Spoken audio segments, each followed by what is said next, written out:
Hi everybody and welcome back. We are now going to talk about two special types of logarithms, common and natural logarithms. These types of logarithms happen with enough frequency that they get their own special notation even. So basically the common log, which is the first one we're going to talk about. So notice we call logarithms log for short because of their notation. Well, the common logarithm is just written as log of x, and what that really means is we're looking at log base 10 of x, and this is common because we use a decimal system, which are powers of 10. So it makes natural sense that the common log, which is the everything's done in decimal, gets its own special notation. Now also we saw in the section on exponentials that the base e was very special too, and it occurs a lot in math, and so that gets its own logarithm called the natural log. And the natural log is written as ln. And you may be thinking why this is ln, and of x of course, because you can't have the log symbol by itself. And this comes from the French where it's a logarithme naturel. So that's why it's ln, not nl, for example. And that's defined as log base e of x. So whenever you see a log without a subscript, you should think base 10. When you see ln, you should know this is base e. And the reason it's the natural log is because it occurs in the natural science all the time.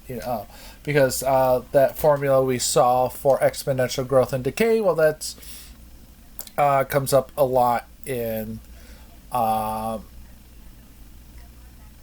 subject called differential equations, which is a lot of science is done with those type of equations, and the natural log is another common function that shows up as solutions of differential equations. So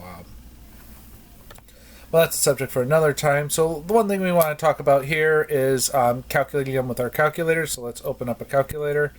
And here's an example we did in class, so we'll get rid of that.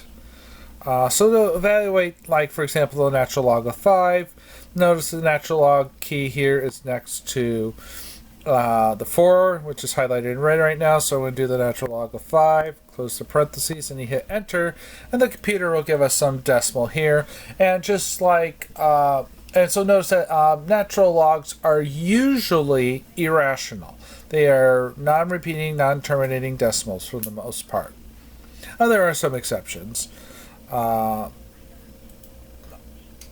in particular for natural logs, you're almost always going to get a irrational number. If you want to do a common log, well, right above ln is log, so this is next to the 7 key. And then you do, say, for example, log base 10 of 8. Which will give you 0.903, again an irrational number, but log does have some things that make it even. Oops, wrong button. Let's clear that. So log base 10 will give you 1, obviously, log base 100. So this one will actually give you integer values for different powers of 10, but anything else will usually be irrational. So, all right, well, we will continue on. Next, we're going to talk about properties of logarithms. Notice it says part 1 because on Monday we'll have a part 2 that follows up with it. So we'll see you then on the next one.